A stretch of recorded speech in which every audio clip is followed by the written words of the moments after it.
Cultivons les talents de demain avec la Ligue de BKT.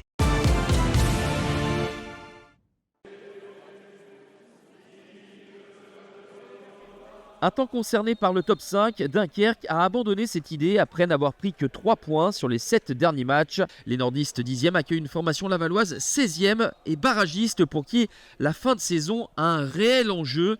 Les hommes d'Olivier Frappoli croient au sauvetage et s'en donnent les moyens depuis plusieurs semaines. Et l'entame de match est intéressante puisqu'ils vont obtenir un penalty après 5 minutes de jeu. La faute de Mathis Niflor sur Mathis Oudayer. Le penalty va être tiré et transformé par Mamadou Camara. 8e but pour le Malien. 4e réalisation sur les 4 derniers matchs. Et Laval qui est à 100% de réussite dans l'exercice cette saison. 6 sur 6 sur penalty. 1-0 pour les Tangos qui ont une belle opportunité pour doubler la mise avec cette percée plein axe de Malik Selouki. La belle horizontale de Mathis Niflor.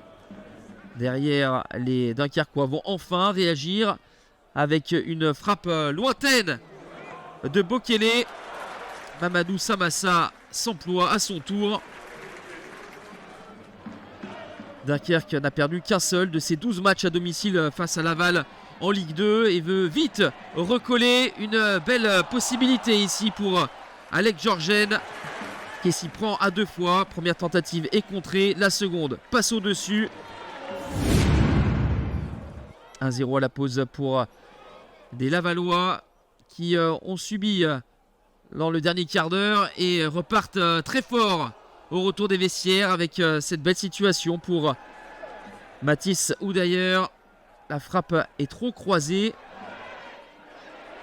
Deux équipes ici qui n'ont pas gagné beaucoup sur les dernières semaines. Une seule victoire sur les 11 derniers matchs pour Dunkerque. Un seul succès lors des 15 dernières rencontres pour les Mayennais.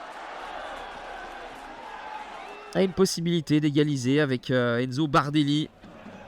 Bien servi par Marco Essimi qui venait de sortir du banc. Des espaces forcément pour les Lavallois avec une tentative de ballon piqué pour Malik Selouki. Niflor puis Georgen évite le deuxième but lavallois. Les 5 dernières minutes désormais avec une belle talonnade de Samsana.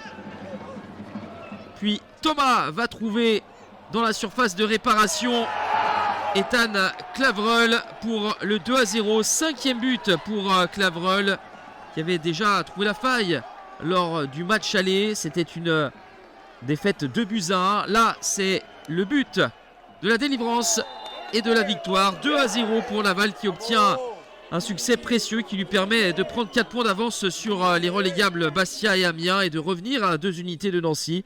Pour Dunkerque, c'est un 8e match sans victoire qui confirme les difficultés du moment pour les nordistes qui auront un derby à Boulogne pour relever la tête dans une semaine.